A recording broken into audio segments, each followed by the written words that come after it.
Summit here in Jerusalem. I hope that the unique atmosphere of our holy city will help those of you who still have jet lag. In a few moments, the President of Israel, Mr. Shimon will join us, and later on, hopefully, Prime Minister Benjamin Netanyahu. There will also be a cocktail reception and artistic program, so you have something to look forward, and I would like to start in a few words with your permission. For the past 2 decades, the media industry has been faced with profound challenge and threatened in its very existence. While news companies continue to produce quality journalism, consumers of that journalism are less willing to pay for it in a world where information on the web is both plentiful and free. Jewish communities all over the world are also undergoing profound changes. Ties to organizational Judaism continue to fray. Congregations are working hard to generate Jewish interest, but are struggling to create commitment and guarantee membership. With over 25 years in my previous job as a journalist, I was very much aware of these challenges and changes. But it wasn't until I became the director of the Israeli government press office that I realized just how much the decline of the newspapers and the connection between the Jews in the diaspora and their communities go hand in hand. The Jews have always been called the people of the book, and as the younger generation finds new ways of educating itself and consuming information, it is the role of local media outlets to help preserve that sense of community. We ask the participants of this conference, is Israel an asset or a burden? And some people might say pain in the ass. Although, of most of you, the answer is obvious. It became more complicated when you were asked to think about your leaders and your potential readers. In Israel, for some reason, the Jewish diaspora gets very little attention in the press, and most of that coverage is tied in one way or another, the anti-Semitism and hate crimes. The mainstream media in Israel doesn't even hire special diaspora affairs reporters, which is a pity. I remember when I started working as an Israeli television in 1990, I was hired as a special correspondent for diaspora affairs and Jewish world, and even in that time, it was something like 4 to 6 stories a year. Usually Hanukkah parties, Purim festival, and the annual parade to celebrate Israel Independence Days in New York and some other places in the world. Today, Jewish celebration around the world or other meaningful events in the diaspora are rarely mentioned. These were some of the reasons that guided us to formulating the concept for this initiative. With a lot of hard work, we were able to gather here over 120 senior representatives of Jewish media outlets from more than 30 countries. You know, in the Pirkei Avot, in Ethics of Father, we used to say, Kol Yisrael Arevim Ze Leze, which means that all the Jews are responsible one for another.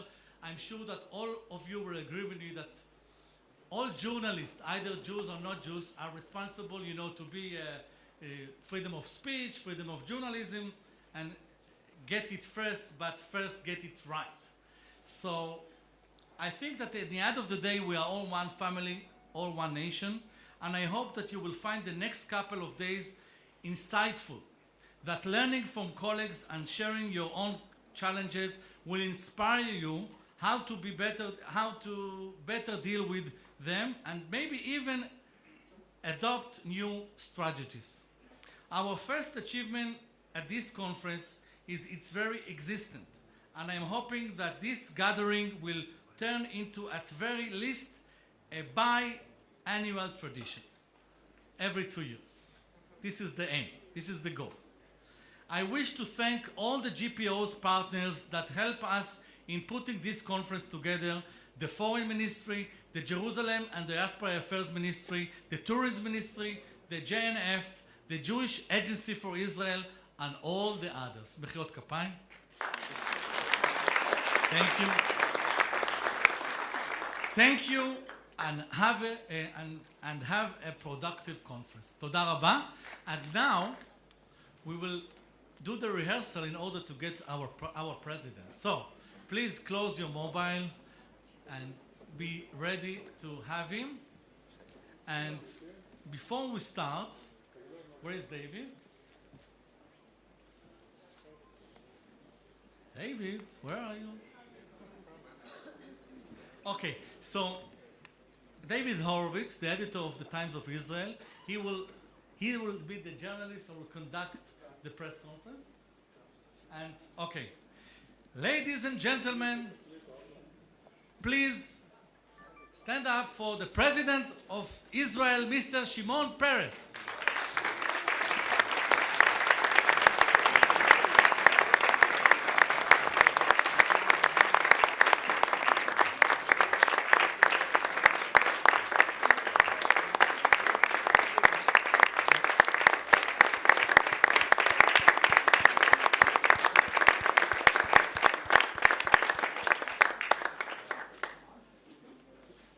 David Horowitz, as I said, the editor of Time of Israel, the microphone is yours. Thank you very much. Thank you, Nitzan. Welcome, Mr. President. Welcome, everybody. I have to say, very briefly, I think it's a lovely idea that we have built a community of Jewish journalists and brought them to Israel. Wonderful. Kol hakavod to Nitzan and whoever this idea was. We have some time with the President. What I think would be useful would be to try and get to as many questions as we can. And therefore, if you get to ask a question, try for a question rather than a speech. And I'm going to take moderator's privilege and ask you the first question, Mr. President, which is about Mahmoud Abbas, who is helping Israel now in the hunt for our 3 kidnapped Israeli teenagers, but who also heads a government backed by Hamas. So is he a partner for Israel or not? I think he's the best partner Israel ever had. What happened? I think he's the best partner that Israel ever had and has now. I know him for 20 years. On many occasions, the two of us signed the Oslo Agreement in Washington. I think he's a man of his words. I think he's a man of courage. What he did right now, before a totally Arab audience, in Saudi Arabia, being clear on peace, being clear on terror, expressing an understanding to the Israeli problems, it doesn't mean that he agrees everything with us. Risking his life. And it's not a simple opposition for anybody. I do not know anyone else on the Arab side that would do it. And I think he is a great leader, and we shouldn't miss the opportunity to continue the peace process with him. Clear cut. Okay, thank you. Now I turn this over to you. So raise hands or make yourselves known, and I'll try and go from all across the room. Lady at the back with her hand up. Hello, Mr. President. You come from a generation of leaders like Rabin, Ben-Gurion, Begin, leaders that were selflessly dedicated to the land of Israel. Today, some of our leadership has ended up in jail, not following the same lead as previous leaders. How come the leaders of our generation are not able to achieve similar results like you have been and other leaders from your time period? Well, I'm not sure there is such a thing as a generation. Each of us has his own DNA. We're alike, but each of us is different as well. We are very much alike, but when it comes to fingerprint, for example, 7 billion people have each of them a different fingerprint. And that's true about leaders. I do not believe there is such a vocation. There is any similarity necessary among leaders. Basically, I think leadership today has a different meaning from leadership yesterday. At that time, when we were living in the age of the land, and we have had to defend the land or conquer land. An army was built, an administration was built to do so. And leaders are supposed really to lead, to be tough, to be macho. Since we entered a new age, the age of science, I don't think that macho has much to do with leadership. It's a totally different story. Because if you ask a leader, what do you have to say? Because he says, I'm great, I'm strong. People ask him, are you? Can you bring an end to terror? No. Can you bring an end to the social gap? No. So what makes you think you are great and powerful? And what can really a man do, even if he's a leader? Today, a leader is a person that serves, not a person that rules. That people feel he came to serve them and not to overrule them. And I felt it in my own experience when I was in the government, in different capacities. I asked myself on what did I spend much of my time. The answer is frictions among ministers, ministries, parties. All the time there were frictions. As a prime minister, I hardly heard the word yes. Always criticized. Now I'm a president, so I don't have administration, so I don't have frictions. But believe me, I can do as much and maybe more than when I was a prime minister. Because I found out that if you don't order people, but ask them, you wouldn't believe the wildest person that doesn't respect the law. Ask him to volunteer? Yes. So a leader should create volunteering. And I think the greatest force, as strong, and maybe even stronger than government, are global companies, because they live on goodwill, not on impositions. Globality created individuality, because the world is not only very much global, but very much individual as well. And if you will try to introduce racism, discrimination in globality, you're out. It's a global force without a global government. It's a global strength which is based on goodwill. So leadership today is a totally different story. And I recommend whoever wants to be a leader or so-called leader, serve your people. From my own experience, may I tell you that serving is better than ruling. Okay.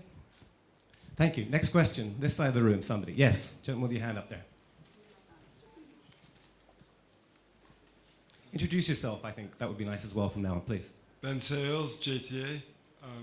In the 60 plus years you've served the country, what would you say is your biggest regret? Your biggest regret. In 60 years serving the country, what has been your biggest regret? I never regret. I'm always hoping. Why should I waste time on regretting? Anyway, there's the opposition that will do the job, so why should I worry? They will regret on my behalf. Yes, Ben, please.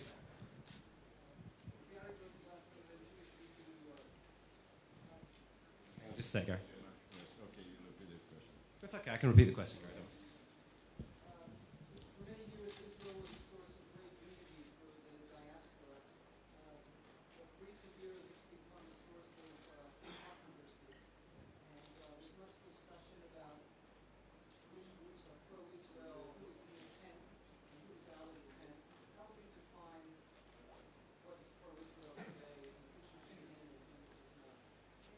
Today to be... Mr. President, let me repeat the question so the rest of the crowd can hear it. So the question from Gary Rosenblatt is, you know, the notion of being pro-Israel. What does that mean? And who should be considered to be in the pro-Israel tent and who is beyond the pro-Israel tent? There were times that you could be just for Israel. Now we have to be Jewish and for Israel. So the link between almost half of the Jewish people who live in the United States and Israel should be meaningful to both sides. By being Jewish, I mean we have to respect values, not only politics. There are three values that we have to respect. To be brief, the 10 Commandments, the moral call. This is the shortest document in history, only 172 words. In 3,500 years, no word was changed or was necessary to change. And it became the foundation of the civilized world. Number two, we have to learn. You cannot be Jewish without learning. Shall I say, you cannot be Jewish and satisfied. Satisfaction and Jewishness doesn't go together. Because if a person becomes satisfied, he stops to thinking, he stops to revolting, he stops to creating. We are a group of revolt and creation. We shouldn't give it up. And in order to do so, we have to learn and learn and learn. We arrived at the right age now, because today science is more important than politics. Knowledge is the real coin of our life. And the third point is to seek peace. We were born as a nation that has the greatest prophet, that called in the most brilliant way for peace as the goal of our life, Isaiah. If all of us will agree to these 3 points to serve as a common ground, in my judgment, it's strong enough, it's good enough. Then if there are different streams, it's natural. But let's not look at the streams, look at the river. And the river is based on the 3 foundations that I have mentioned. Please, this side, yes.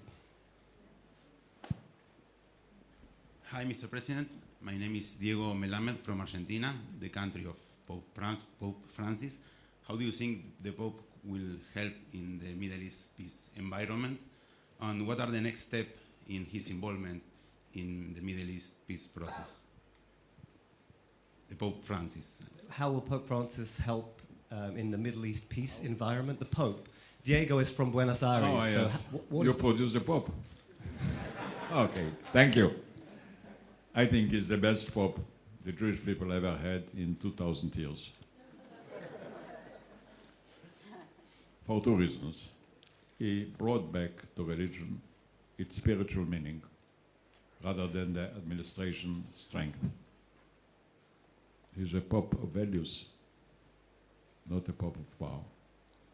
From our standpoint, when there are so many outbursts of anti-Semitism in Europe, he called in the Vatican, representative of the Jewish people, of the Muslim people, of the Christian people, to demonstrate brotherhood.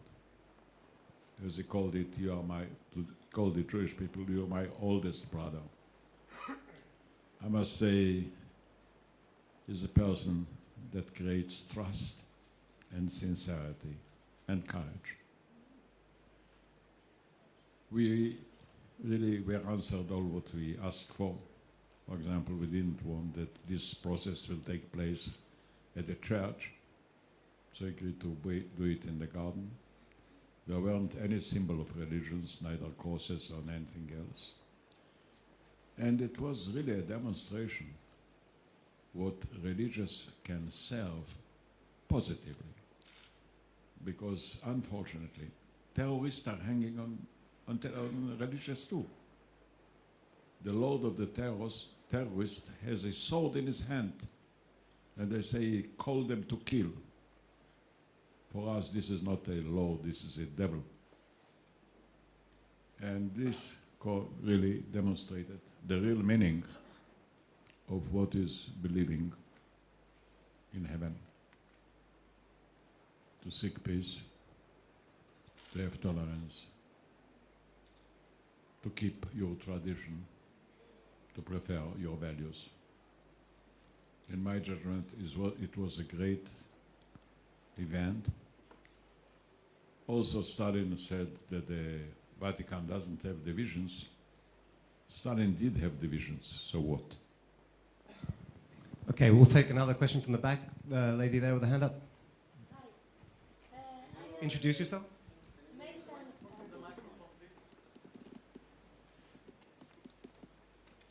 May Samra from Enlace Judío, Mexico.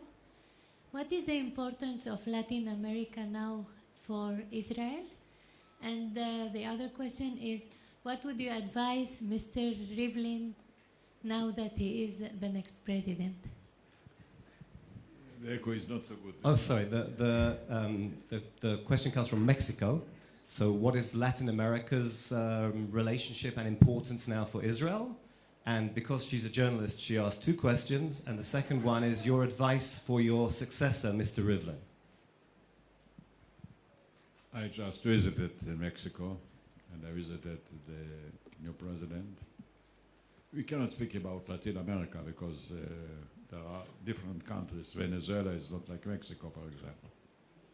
But basically, I can say about Latin America that is going over now from political democracy to economic democracy, which is very important.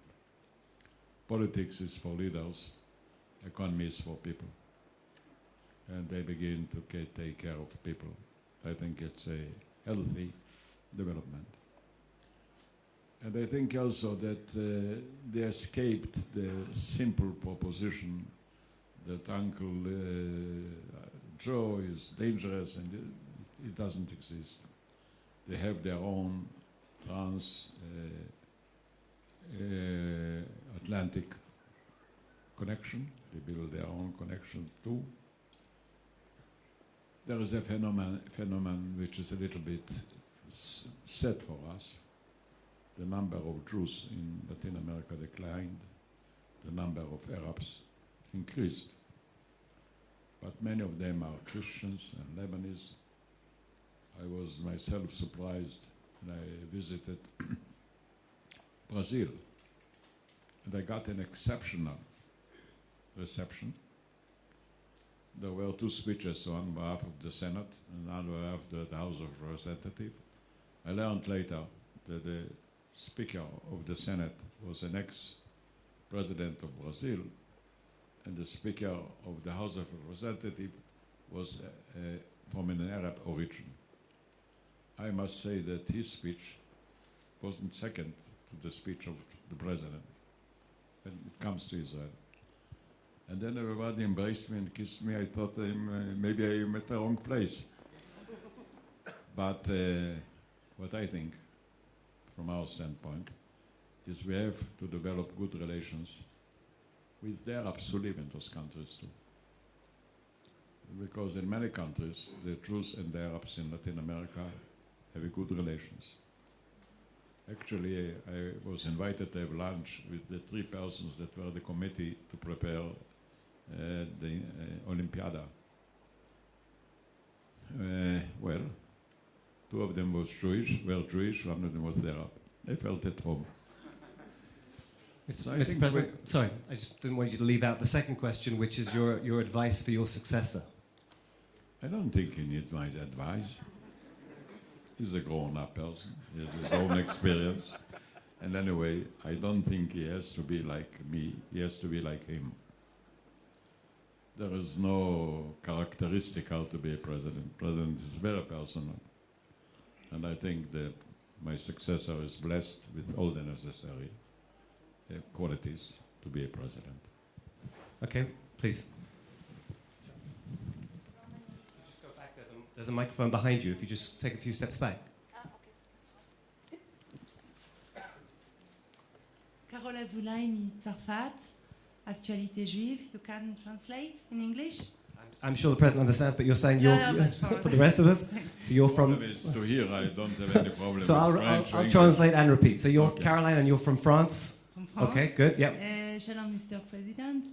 מה לפי דעתך האחריות של המדיה, של ה-Jewish מדיה, עם צרפת במיוחד, לגבי האנטישמיות, לגבי הכל זה, מה התפקיד של ה-Jewish מדיה היום? So let me translate. Mr. What is President, the task of the Jewish media? Yeah, okay, good. Especially in France, but everywhere. Good question for this audience, obviously. Especially in a climate of anti-Semitism. That was really the task of question. the Jewish media is to criticize us when we are alone and to defend us when we are being attacked. Okay, please.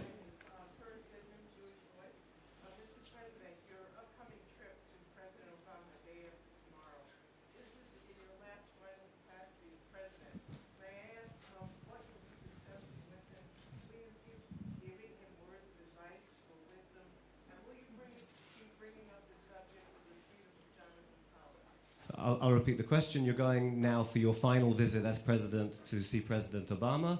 The question is, what will you be giving him words of advice and wisdom? And will you be bringing up the case of Jonathan Pollard? Well, I don't think that I'm the person that has to give advice to the President of the United States. I think I can have his advice more than I can offer advice. It's, let's keep a sense of proportion. As the French are saying, tout proportion garder. They have to keep it. I have the highest regard for President Obama. And I want to make it because there are many people who criticize him, so I want to make my position clear. Obama didn't change America. He changed America, elected Obama. Obama didn't create the situation which exists when he was elected. He found not a simple position. Many Americans were fighting. The economy was in a poor position. There are two new important powers, India and China. He didn't create them. And the world is in turbulence. Look what's happening in the Middle East. He didn't create it. The Middle East was 100 years under the spell of two empires, the British and the French. They organized the Middle East in accordance to their comfort, ignoring ethnicity and tradition. The empires that won the Middle East lost their empires. And for that reason, all what they draw in the way of maps or build in the way of life is falling down. Now you have to, and also, in the age of land, we have had organized armies, two at least, one winning, the other losing. Science cannot be conquered by armies. You don't need armies for science. So actually the classic wars are over in practice. It was replaced by terror. Terror has not 2 sides, but 100 sides. They are split and they are splitting. They don't respect law, they don't have borders. They don't have any feeling for human people, humankind. They are killers, they are murderers. And they brought down many countries.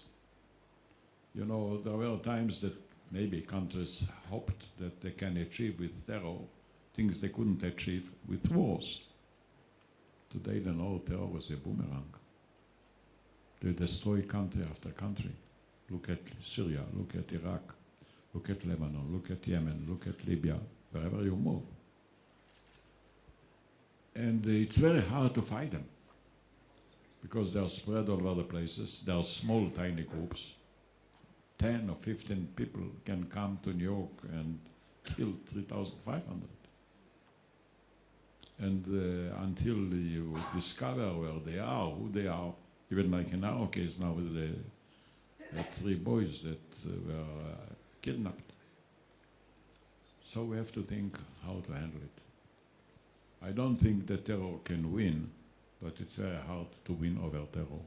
Just that's, again, I want to honor Farron's second question, which was about whether you'll be raising the case of Jonathan Pollard with the president. No, just I want to say, so it's a different story. Now I believe that we have to reorganize the world to face this danger. which is a menace to individuals and a menace to nations. Briefly, I think we have to have three major efforts or organizations. One exists, the national governments. But the national governments cannot have a say in global issues. It is globality that affects governments more than governments affects globality. Secondly, as a result of it, we have the global companies, which took over the economy and in a way is taking over terror because of their nature, spread all over places. And as I said, globality cannot suffer discrimination. You cannot be global and racist. You cannot be global and nationalistic. But still, there are many dangerous people. Sadist, schizophrenic, primitive, and they can get the most elaborate weapons, the most dangerous weapons. So we have to find out how to manage it. My greatest hope to do so is by entering the human brain where decisions are being done. The human brain is a strange orgasm because it on one hand, it helps us to build artificial brains, artificial intelligence. On the other hand, it prevents us to understand how does our own brain function. We wake up in the morning and we found decisions that we don't know who initiated it. We are blind, we are strangers to ourselves. The minute we shall understand how decisions are being made, we shall stop being subjects to the brain, stop being beggars, we shall become choosers. You know, maybe an old example in the primitive time is another instrument, a very simple one, the mirror. Before the mirror, people didn't comb their hair, didn't cut their nails. Once you have a mirror, everybody wakes up in the morning, arranges his hair and cut his nails without any government, without any dictators. So this will be the third effort. We are on the way to enter the brain, at least to enter to a point where we should be able to understand how it functions. Once it will be done, then there will be the three things together. The national governments, which will be in charge of the husbandry of the state. The global organizations will be in charge of discovery and science. And then the human brain will be in charge of the human behavior. Okay, again, I'll move on very quickly, but just a word on Jonathan Pollard. Are you going to be raising the case with the president? I made it, I think it was published today. I'm going to do whatever I can in my talks with the president to bring him back to freedom. Okay. Back row there. Yeah, you looking around with your hand up? Yes. Oh, well, okay. Thank you. I'm Yael Schnitzer from Chile. I want to ask if you think the rules of the war is changed after the kidnapping of the 3 teenagers who weren't soldiers. So I don't know how this has changed the actual scenario. This is a question from a journalist from Chile who's saying, was this kidnapping really a change in the rules of war? Because these were not soldiers, these were young civilian teenagers. They don't respect human life. They don't respect the law. They are killers. They don't have the slightest hesitation to cut heads. And it's a terrible malady. It's a terrible danger. And we have to stop it by all means. Okay, we'll take one last question, right in the middle there.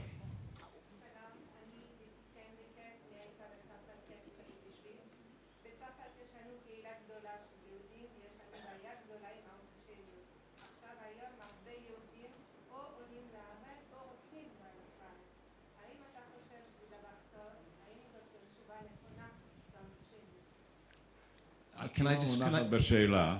I can I shall just- say in English. Yeah, fine. The Jewish community in France is facing many problems. Is it right for them to make Aliyah to Israel or not, right? As an Israeli, to make Aliyah to Israel is always, in my eyes, the best solution. That's what I can tell you. What I can also add, that nowadays Israel, on her part, has to try to be as attractive as she can. Because people are today not just escaping from poor places, they're looking for better places. And we should become a better place. I do believe if we shall have peace, Israel can become one of the best places on earth. It's already a great place as far as science is concerned, as far as dynamism is concerned. I love to live here. I invite everybody. So I don't have any other advice. Okay, I think that's a lovely point on which to end. I want to thank the President very, very much for answering so candidly. I'm sorry we didn't get to all of your questions, but next time I hope. And now I hand back over to Nitzan Chen, please. Thank you, everybody.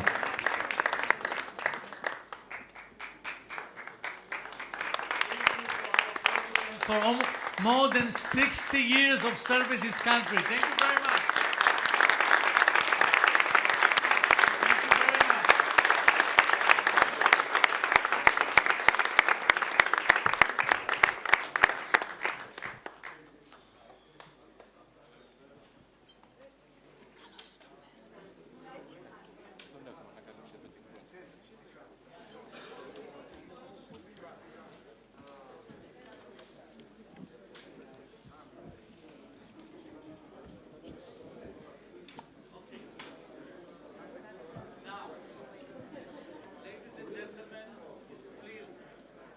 Now you'll have a cocktail reception till 7:30 because the Prime Minister is coming exactly 7:30. So you can now join our reception cocktail on this side, and please take your seat 7:30 on the big hall behind the cocktail service. Thank you very much. Have a nice evening.